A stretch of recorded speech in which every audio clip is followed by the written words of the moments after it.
I think sometimes people put way too much pressure on themselves to, I have to be personally passionate about every single thing I do with work. I don't know that that is required or even necessarily always a good recipe for success. Welcome to another episode of the Startup Junkies podcast. Thanks for tuning in from wherever and however you're tuning in with us today. I am joined by my co-host, Daniel. How's it going, Daniel? It's going well. Happy to be here. I'm happy to be here as well. It's a beautiful day in Northwest Arkansas. We are joined by good friends, personal good friends of Startup Junkie, folks that we've worked with for the last couple of years, probably 3 years now, or maybe more. Rachel and Alissa with LifeWork. Not LifeWork. Not LifeWorks. Which one's Alissa? Which one's Rachel? Pop quiz. See how good a friend you are. We've got, we'll have things pop up. He doesn't know. And then, it's just you are a pair. And then we'll have a fun fact that we get to make up about y'all. Oh, good. Too. Yeah. Can't wait to see that. I know what mine's going to be. Start that. Thanks for joining us. I know You're welcome. We've been wanting to have y'all on for a while now. We're excited to have y'all here. And I guess we'll start. We start with Jeff would say the Wolverine origin story. What is the origin story of both of you individually? I don't have to start at Genesis, but just tell us a little bit about yourself. And it was a blizzard on January 10th, 1977. That's actually true. Born in a snowstorm. Yeah, that's actually true. For real. Yeah.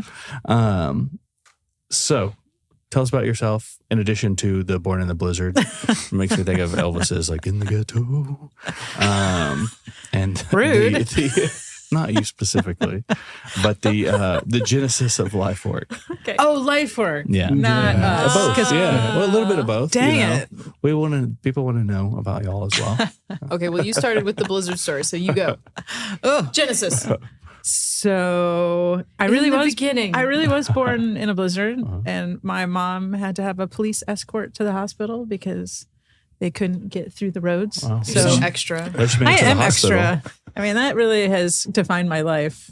I require a police escort wherever I go. No. So Rachel and I, we met. When is our friend anniversary at this point? Fall of 2011. Sometime in there. In a snowstorm.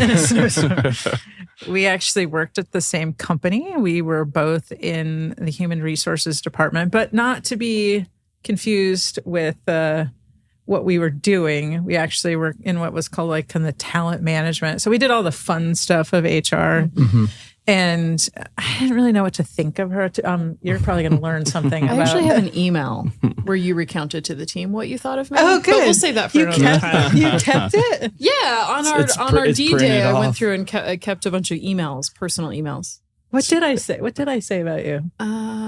You didn't know what to think, and maybe I was snotty or something. I mean, that's what I was going to say. I was a lawyer, so you were like, yes, she had the fancy law degree, but I wasn't quite sure about this gal, and I couldn't really crack her. And cracking people is my specialty. Yes, and so I didn't really know what to do with her. But fast forward now. And here we are in business together. I will let Rachel tell the genesis story of LifeWork because I feel like I exaggerate too much and you're more factually based. So what did you just do just now? Exactly. Yeah. So Alissa and I worked together and we're compadres through, I would say, just to make a very years long story short, the thick and thin of corporate America. And we survived together. We did by the skin of our nose, I would say, until we didn't in 2020 when the pandemic hit and careers were upended. Did you guys know there was a pandemic in 2020? Really? Yeah. For real, it affected the whole world. I heard something about it. Yeah, look it up later. Yeah. But anyway, I'll Google it. And we had a hot minute of reflection on what do we want to do with the rest of our life. And we should probably do something together because we, liked each other and stuff. But also we were just kind of in it. And so fast forward, we were basically bullied and pressured into starting a consulting business by a whole bunch of friends and colleagues. That There was an really intervention. There was an actual intervention. They were like, what are you guys doing? Just do it already. Yeah. So finally we did. So we started LifeWork kind of unofficially the end of 2020 and then officially in January of 2021. And we didn't want to jump back into the frying pan of, sounds terrible to say, but at the time, a real job. Little did we know how real it would soon become. We wanted to do what we did within one organization for a whole bunch of other organizations, but kind of on an as-needed, customized basis where we got to pick and choose and people could pick and choose us. And that was 3.5 years ago. And here we are sitting at a table talking to you fine folks. Was that awesome. a good genesis? That was a good genesis. Okay. I mean, this means we've arrived, right? This is this is the real the coming out pinnacle. party This right is here. This is like we're like becoming public on the New York Stock Exchange or something. So walk us through that process with the intervention where folks were saying, hey, y'all need to do this. Was it, they were concerned for y'all and like your mental health, they need to get you out of the house. Y'all need some shiny object to work on. Or was it, which I'm sure this is the actual answer, they knew the value y'all could provide based on the experience. Yeah, that's and the just actual. that for sure, definitely. You can make check out to cash. You're doing our job for us. And as part of that process, just kind of understanding the unmet need and the problem within potential, we walk through folks at Startup Junkie. What's the problem? Who's your potential client? Identifying that problem and kind of understanding it from a perspective of you did it for corporates, but how did y'all come to the fact that like, hey, SMEs, small businesses, other folks need this really bad too. They need us. I mean, here's the universal assumption, right? Where there is people, there is people pain. The question that we got asked like all the time when we first started, which was very confounding for us, was what industry are you going to focus on? Like, what's your niche? And we tried really desperately to answer the question around what our niche was, but our gut was telling us any industry, because all organizations that have people will experience people pain. And so we knew it was out there. Ironically, when we were working at this giant global organization, and we had a big old team, and we worked with 22,000+ employees. We were trying to help. We didn't work with all of them individually, but we were trying to help. Busy, yeah, I mean, we were awesome. But we would joke about how fun it would be if we could just do this outside as a consultant. It was like it was a utopic daydream of like, well, it would be so fun if we were like our own boss and we could just offer these services. Because in an organization that large, you essentially function as a consultant. You have to sell your services. You have to provide your value. And so part of the original question, you asked us like 4 questions in there. So I'm going back to the I have first a tendency to do that. Yeah, that's cool.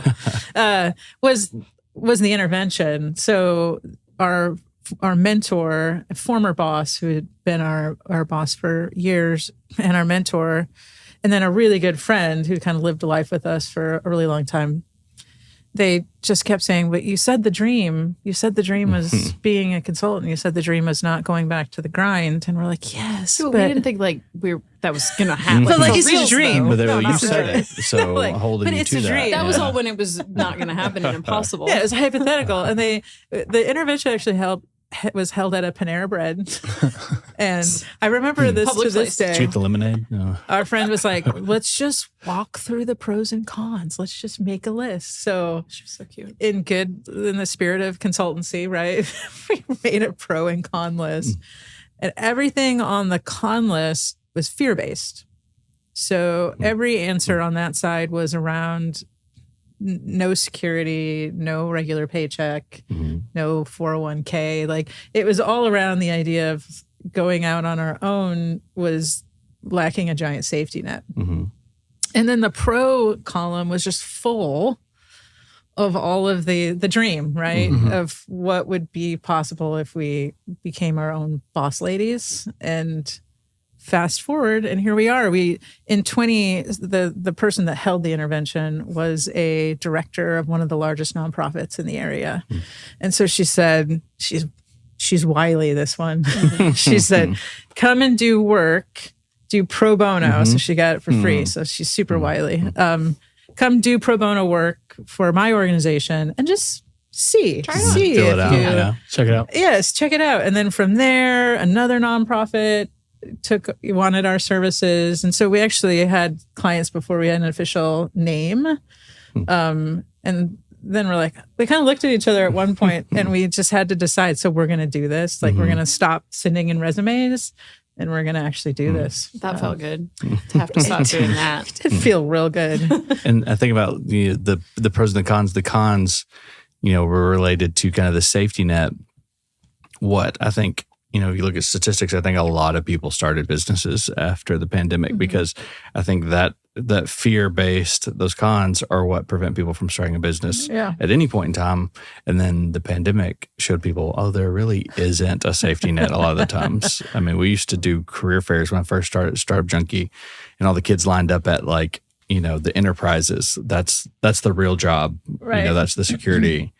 And then now we're kind of like the cool kids on the block where, people are interested in entrepreneurship. Would you say that's so, Daniel? I would say that's true, yeah. You've told everybody at Daniel, University of Arkansas. What makes Caleb so cool? Out of curiosity, what makes Caleb cool in your mind? Just quite literally the best boss anyone could ever think right, of. because you're being recorded. Yeah. Tell the people what he carries in his pocket. He carries 2 buffalo nickels. Not anymore. The buffalo nickels have been transferred. Treasure it always. A lucky dollar coin, chapstick, pocket knife, toothpicks.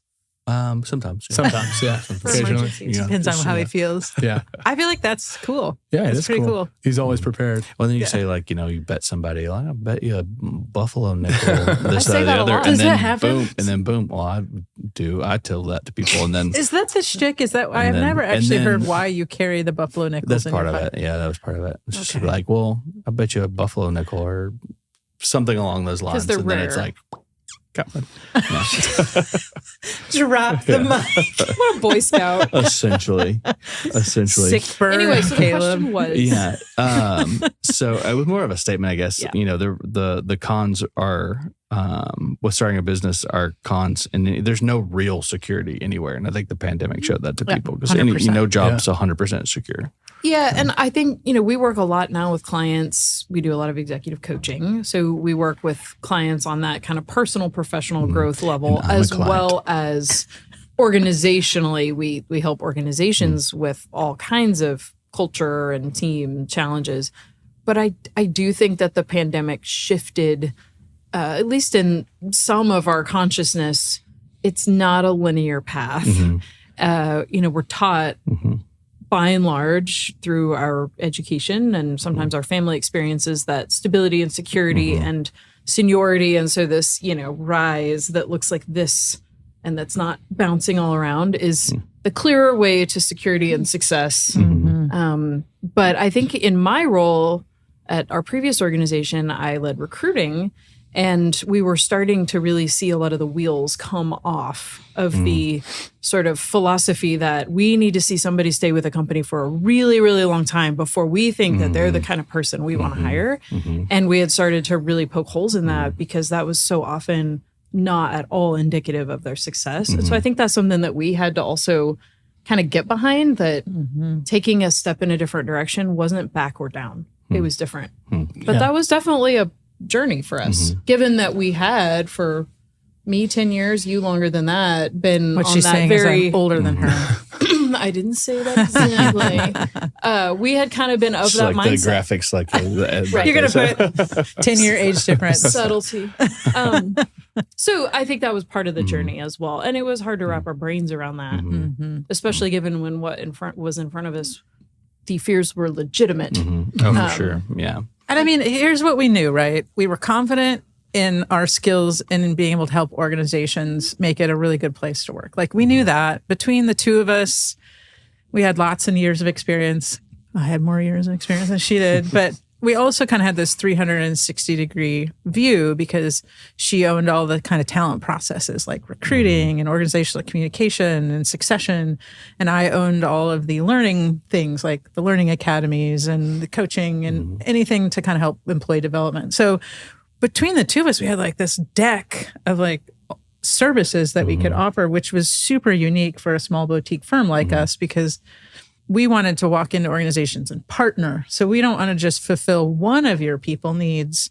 We want to be able to help you and partner with you as an extension of your team and help you with other ones. So if coaching leads to something else, which leads to something else, we want to be your partner. So we were super confident in that. But when you ask us questions like, how do you start an LLC and how do you get, insurance for your business and how do you outsource certain things, we were just kind of like all the entrepreneurial things, like all those questions that we could have asked Startup Junkie had we existed. But I think it's That's what we're here for. that was where the kind of nerves came in for us and kind of pioneering this business was around. Okay, we know what we're talking about, but how do we get other people to believe that? Well, and there's sort of this like identity around entrepreneurs and this entrepreneurial spirit that you kind of either have it or you don't. And we think that's not necessarily the case. Certainly not for us because we would have never thought of ourselves that way. Yeah. And so I think there's also some myths around our sort of collective, well, they're a business owner and entrepreneur, but you're not cut out for that. And we say no to that. Yeah, we reject that notion because now. I still think that we're not like totally comfortable, but that's not the goal to be totally comfortable. That's probably a good thing too. That might mean that Yeah, you're like, not doing as good as you think. Yeah. So Yeah. And you mentioned executive coaching earlier. Can you touch on some of the services you guys offer? yeah, go. Oh, gosh. Rock, paper, scissors, ready? We actually do make business decisions with rock, paper, scissors. So don't underestimate the value. It's a good tool to use, I It's bet. tiebreaker, yeah. Decisions by rock, paper, scissors, payroll by, roulette wheel. So, All game. So if you go to our website, we actually have a list of services, but the main ones is we do offer a series of workshops. So we have a long list of kind of what we call human skills. We reject the notion of soft skills versus hard skills. Ugh, don't get us started on that soapbox. They're really just human skills, like how to communicate well, how to give and receive feedback, and how to, combat the feelings of imposter syndrome and all these things that are impacting employees daily. So we do workshops. We do have executive coaching. We work with lots of clients in executive coaching. But we also have a strategic arm of our business where we partner with companies to help them build things. Like we have clients right now that are building performance management processes. We've got clients that need to build learning academies for high potentials. We've got people that really just need us to lock arms with. They've got this huge change. We have a lot of specialization around transition management and helping people transition with hard change within an organization. So we do a lot of communication and things like that. We're also certified color code trainers. So for those that don't know what that is, we look at pure core blue. yellow. We essentially look at people's core driving motive, not their personalities, because we feel like that kind of ebbs and flows throughout a lifetime, but kind of what we were born with is kind of what drives us when we wake up in the morning. So we talk a lot about that. Am I forgetting anything? I think those are the big areas. Anything that an organization wants to do to improve the health of their culture, their people, processes, and their leadership or team. So those are kind of our areas of specialty. I think, a lot of the things that we do, we talk a lot about them not necessarily being rocket science. Right. And we say that both in a self-deprecating but also very truthful way, somewhat unfortunately for many employees out there, but very fortunately for us in our business, most of the things that we do aren't hard in theory, they're super hard in practice. Yep. Yeah. And building the kind of skills and then employing those in your organization consistently to make your organization as effective as possible is a challenge that no one in the world has cracked yet completely. And so it's kind of this ever evolving challenge because, like Alissa said, there's humans involved. Yeah. And we are endlessly complex. So that makes what we do super fun because you never get done. You never Some stop. job security. Yeah, a little bit, right? As much as you can get. So, and to tie that back to the, about the not having a niche industry or anything like that, because those problems are relevant to everyone because everyone's human. And so those were relevant across the board. I remember I dealt with imposter syndrome in previous jobs I had before coming Startup Junkie, and just never knew there was a name for it. Right. And I remember it was actually a podcast recording that we were doing when I first started, and the guest and Jeff were kind of going deep diving into imposter syndrome. And I was like, oh, I am symptomatic. And they were all like, oh, we've all navigated this. We still have it. And I'm like, oh, okay, yeah, there's not something wrong with me. I think I'm normal. That's a really good point, though, because we kind of have a soapbox around imposter syndrome. We have a love-hate relationship with that term. Because it's called a syndrome, which kind of alludes to this medical condition. Right. And, if you ask people, and we have polled large groups of people around whether or not they've experienced imposter syndrome, both men and women, and without exception, it's in the 90th percentile, right? So we're like, can you really call something a syndrome if almost everybody in the population is having symptoms of it? Yeah. And we understand why they did it. And we read the original article that it became a term, right? Was it the 70s? It was 70s. Everything was a syndrome back then. I know they came up Samosas with, are a prescription. Yeah. but I think like when we kind of talk about it, is just permission to raise your hand and say, I am not confident. And that's okay to experience moments where you're not as confident. And then try to get to the root cause of that and talk about why that is, and then build a plan to kind of overcome that. But kind of leaning into the idea that everybody has imposter syndrome. So let's kind of just all embrace it as opposed to have it be this big 800-pound gorilla that I have to somehow get out of the room. So it's not something you're going to cure. yeah. Nope. And it's something that you navigate. And even sometimes, I think we've talked about this, lean into and leverage to your advantage. And also tying that back to the color code, getting to the motivation, not the behavior or the symptom of that, but like what, is the root. The student has become the teacher, ladies and gentlemen. Padawan. I bet you a buffalo nickel. That what? I actually don't know. You have one to bet now. I'm going to do it before this podcast is over. I'm going to bet you a buffalo nickel. But I bet I can get you gambling by the end of this podcast. So I was also curious, in kind of you process those pros and cons. You start a business, you've got traction, you've got clients. You're seasoned pros now at entrepreneurship. seasoned. But talk a little bit about, so, obviously you are passionate about what y'all do. And that's okay. That's fair. Okay, yellow. They're going to be like, what? Why do they keep calling each other colors? Actually, I think we should link that in the show notes to like so where somebody can take a free test or something like that. We can do that. Okay. That would be fun. Make a prize around it or something. What was I going to say? Passion. So, y'all knew y'all could help folks. Obviously, you're passionate about it. It was a driving motivator for, pursuing this despite the fears. So a lot of times we see entrepreneurs, they're very passionate about something. They're like, they love what they do, but then they go into business for themselves and realize it's not all about just doing what I enjoy. So it's like, I love baking. I have a bakery, but like, oh crap, I've got to do all of this other, like kind of what you alluded to with the other aspects of entrepreneurship. Walk us through a little bit of how y'all have navigated like the doing what you love and what you're passionate about with also the grind, navigating the grind and the suck. Yeah. I think I can speak to that, and I don't want to put words in your mouth, but I think we have benefited because I actually think if you asked us what our personal passions are, I don't know that our work would make the top three. I think Alissa and I, we do love what we do, and we're passionate about the benefits that it provides. But maybe it's also because it morphed from our previous professional experience into this.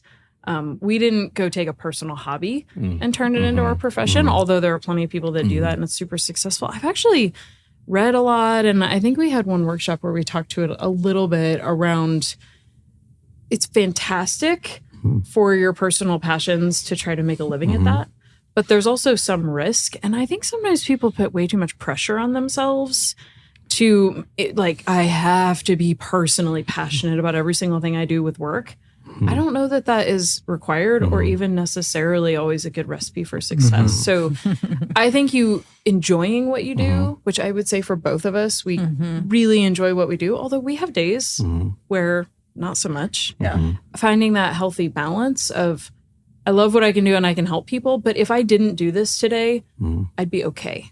That's where I am. And I think that helps me really have a healthy sense of I love it, but I could be okay without it. I don't know. What do you think? 100%. I mean, we say this all the time, but we called our company LifeWork because we, at our core, believe life should precede work. So if we're passionate about anything, that's what we're passionate about. And LifeWork is an extension of that. We have a lot of hobbies and interests outside of work. And we really preach that message to employees that we work with is make sure that those two things are aligned, that you don't just have to do the grind from 8 to 5 and then you get to go experience life. You know, make sure that life is interwoven with work and be okay with that. I think Rachel and I both at our core driving motive is we love the aha moment. We love to be curators of the aha moment, have a kind of a front row seat to watching people have that moment that changes something in their work life, which then changes for the better in their life.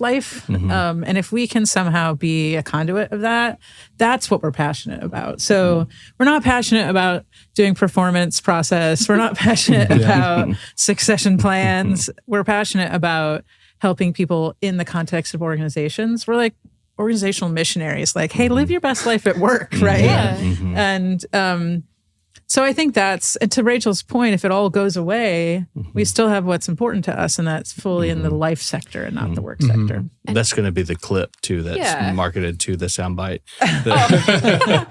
Well, I think, too, personally, you know, we didn't necessarily change industry, so to speak, and that we are all still in the kind of HR talent space, but having to redefine ourselves as entrepreneurs, doing something totally different. I think for me, it's kind of also given me a sense of, and I could change again, and it's okay, and maybe that's even a good thing. So if in X number of years, I'm doing something wildly different, because I've already jumped around and moved myself around on that path, it seems less scary or tied to my identity. So the benefits of entrepreneurship, I think, is building that muscle where you can be passionate about a lot of different things in your life, and you also give yourself permission to just change your mind one day. I'm not going to, don't worry. I think I'm going to try this because it's not as scary anymore and I can do it. I can learn something new. And I was actually going to say that you don't necessarily find your identity in the work that you're doing. Your identity lies somewhere else. Life precedes work. You have and I do not think that was true for me when I was working the corporate grind. I cared a lot about how many people reported to me. I cared about my seat at the table and the voice with decision makers. And I cared about the office and the parking spot. I cared about that more. And then when it was poof, it was gone. It was really this reckoning of who is Alissa? And given this opportunity that was essentially thrust upon me, who do I want to be in this second stage of life? And I didn't want my identity to be work. And so I think Rachel and I are aligned on that. And that's why we work, even though we're wildly different human beings. And I think that we've just kind of come to the reckoning of we want to do good work. We want to be successful in what we do, but it has taken less power in our life, essentially. We have talked about if we decide we don't want to do life work anymore, we think we could have a killer organizational business. Yeah, because we can clean out a storage unit like nobody's can we business. get y'all on the calendar? So we don't. That's going to be our next journey. We don't have to talk about it. Like we are machines. Like just like silence. Yeah. you mentioned not, kind of knocking the idea that there's like an entrepreneurial DNA. I think you kind of contradicted yourself in that, like, y'all have it because of the ability. I think it's not a DNA, but something a learned, a developed aspect where, I mean, y'all can set aside and pursue something else because your identity is not tied to it. I think that's part of the entrepreneurial DNA of just like, here's like, I know how to go solve a problem, and it doesn't have to be part of my identity or my passion, but I can go solve a problem. I think if you love to learn, you can be an entrepreneur.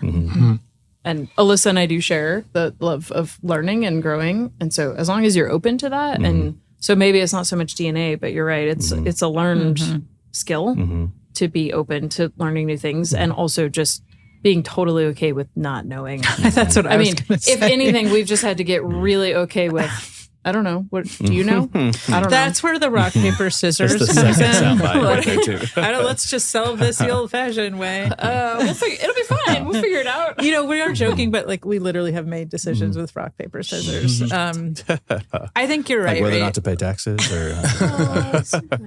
I think though that's can edit that 100%. out, I think one of the things that kind of I realized in the transition from corporate America to consultancy is that I'm much more okay with just making stuff up. Like I whispered that, but the idea of let's try it. There was a lot more pressure. It was like a pressure cooker in a corporate environment that you couldn't just wing stuff. Well, you had to know the answers right away. Yeah. Always had to know the answers. You always had to be the most informed person in the room.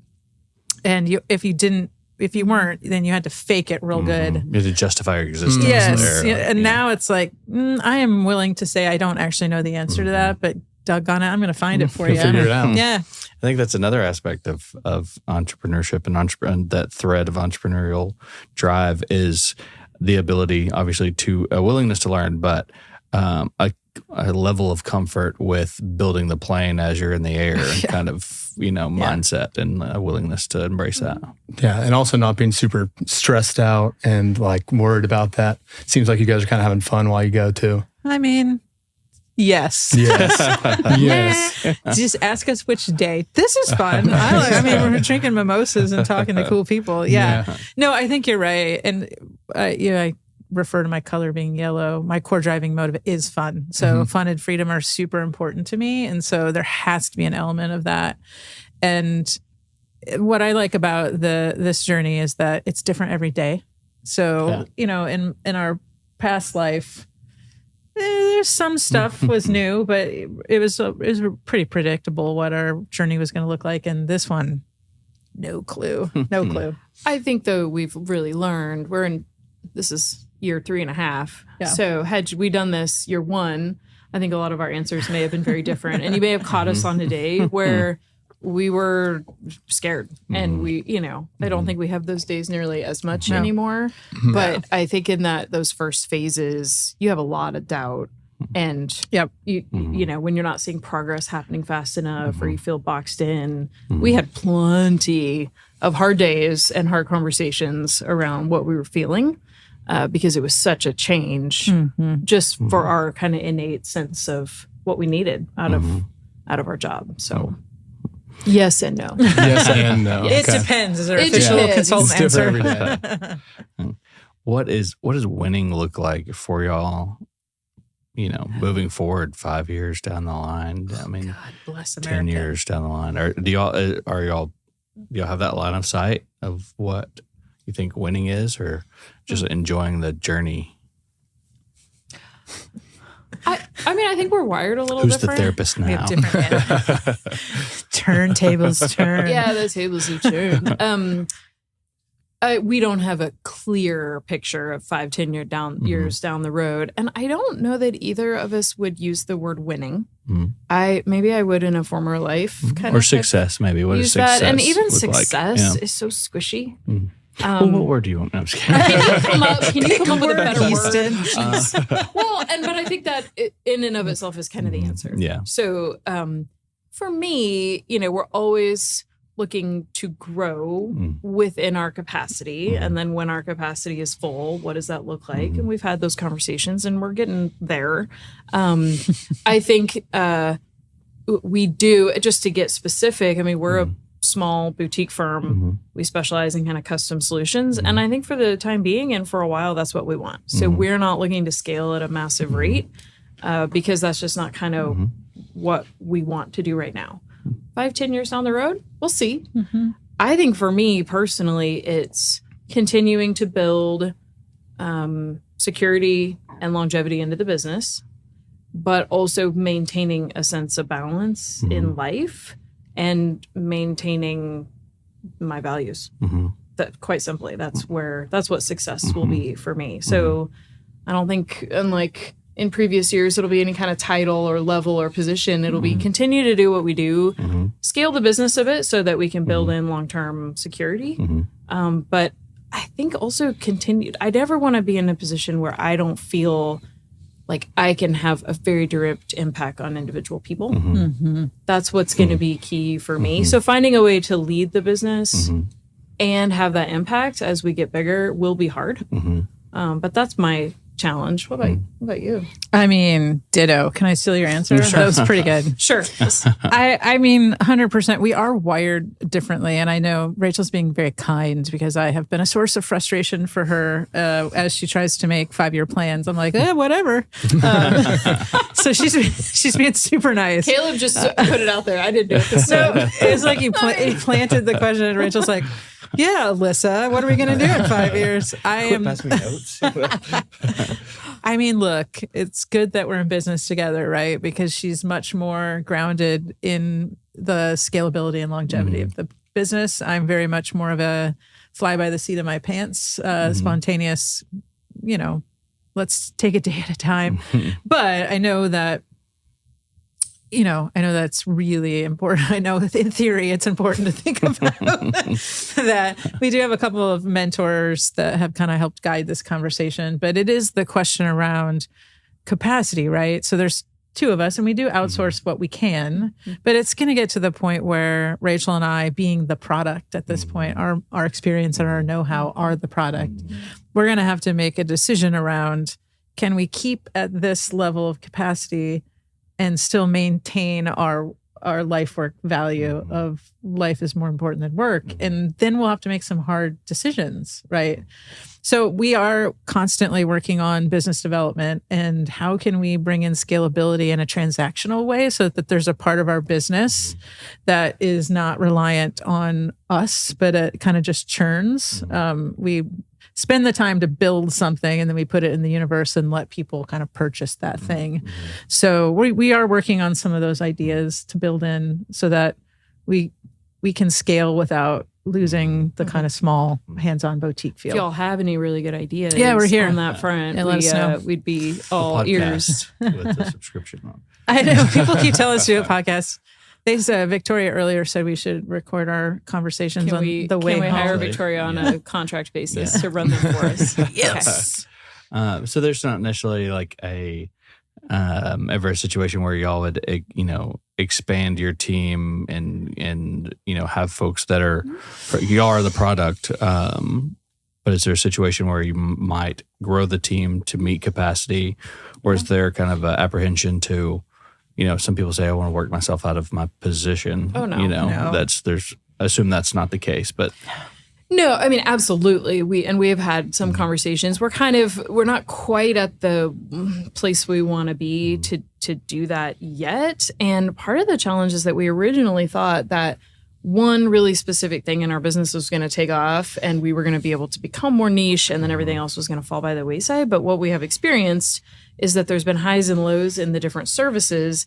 And then, for 3 months or 6 months, we'll be working on this really heavy. We haven't had enough consistency in one particular service area. So to find a generalist consultant at the level that we want, I think would be kind of challenging.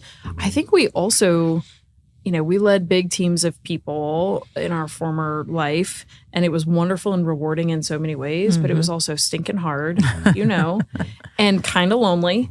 And we have also just really been enjoying not taking on that additional responsibility, to be honest. So we've I think we're kind of stretching it's the 2 of us, and the way we can operate and structure our business without having a team is very different than when we start to grow. But absolutely, I think that our next step would be as we continue to grow to add to the team. Yep. But it's working right now.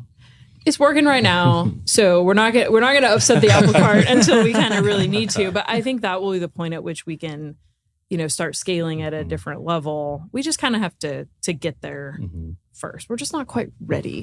When are we going to be ready? It's our baby. I think the one downside, more than one, but like the big one of what we do is like we have to constantly drink our own Kool-Aid. It's like we're always giving people advice on remaining open-minded and agile and like resilient, and we challenge them and ask them hard questions. And so we have to do the same exercise for us. So any kind of question that you ask us, we're probably not going to say flat no, because one of the things that we've learned is we have to remain open. There's so many things that we're doing now that had you asked us 3.5 years ago, would we be doing? And we're like, no, that's not what we're going to do. And now it's part of a pretty big line of our business. So we do have to constantly keep our eyes open. We're going to get in the car on the way home and be like, we should talk about that. You're going to take a nap in the car on the way home. Well, and I can, or all of us can relate to that too. I feel like at Startup Junkie, just because we're constantly coaching startups and other companies. Yeah. And there's, times within the organization that, maybe one of us will have a realization. It's like, oh yeah, we got to do that too. Like, we're coaching these teams to do X, Y, Z. And so there's a level of drinking your own Kool-Aid that, has to be, intentional, I think.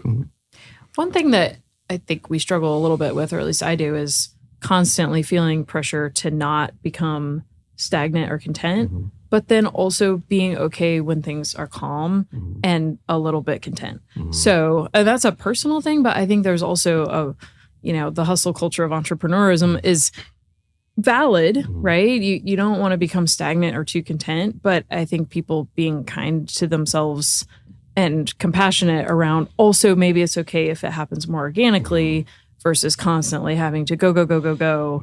Like if we wanted to do that, let's just go back to our old jobs. Right. And we are going and going and going. Right. We're very busy, but living in the moment and enjoying the small successes until Caleb stresses us out with our 5 and 10 year plan is a hard balance.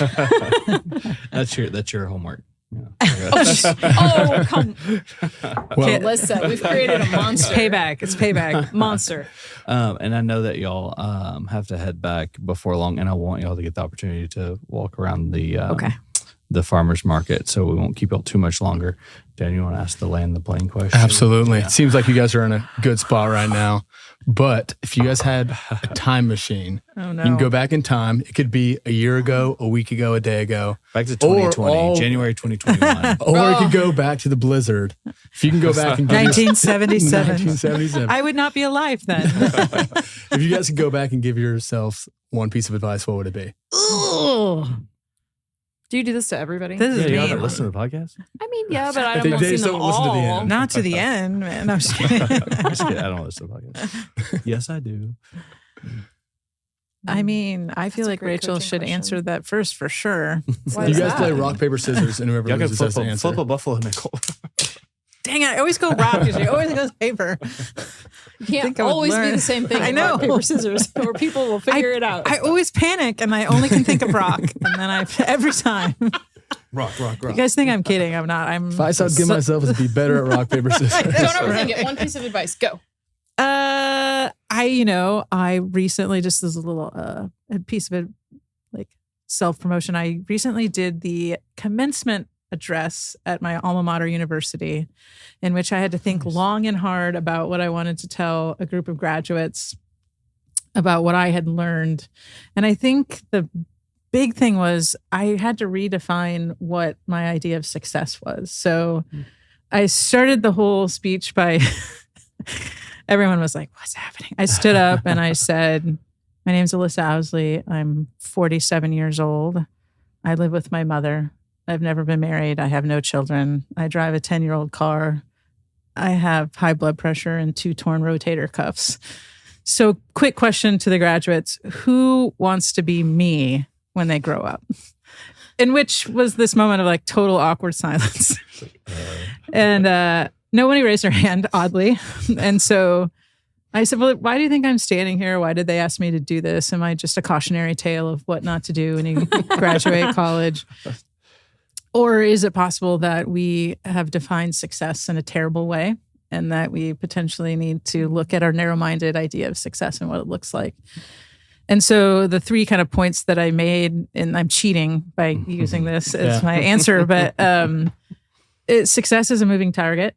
So you're allowed to redefine it many times throughout your life if you want to. I mean, if my 21-year-old self had heard me giving that address about being 47, single, and living with my mother, I think I would have died of like absolute horror. But now I could stand in front of thousands of people and say it confidently. And I think, we talk about David Brooks. He's a New York Times columnist, and he talks about the difference between resume virtues and basically eulogy virtues. So what people say about us when we die, and how we spend so much time and energy in this portion of our life building our resume virtues and not focusing on eulogy virtues, which is like strength of character and kindness. And I think the advice that I would give to myself to answer, it's a very long answer, but it's just, hey, Alissa, focus on eulogy virtues and be cool with redefining what success looks like, and giving yourself grace. Focus on purpose over success, and then everything else will kind of work itself out.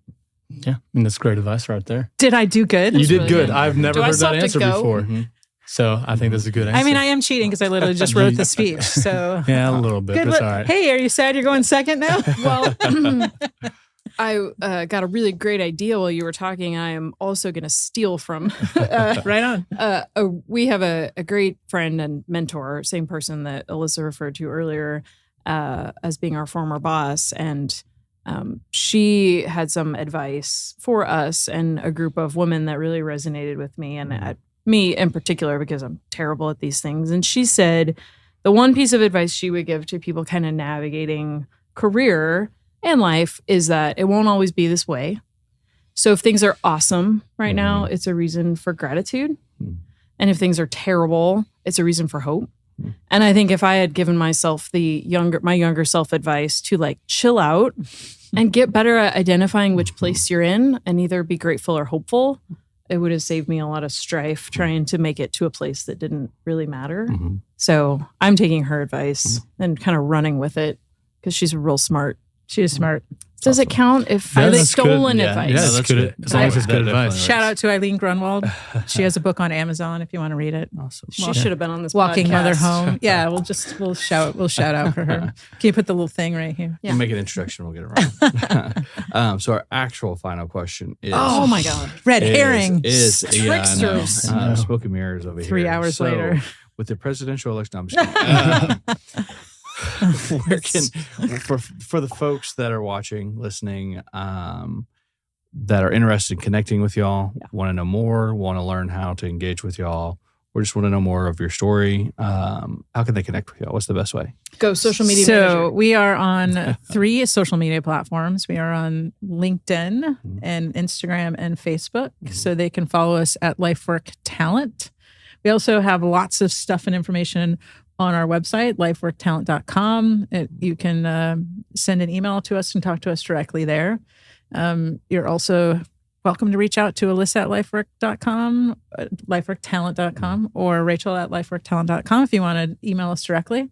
We can also give you guys our link tree. What is it called? A link? We can drop it in the show notes. Yeah, we can do a QR code. Description. Yeah, some show notes. We can do show notes now, right? Show notes. Show notes.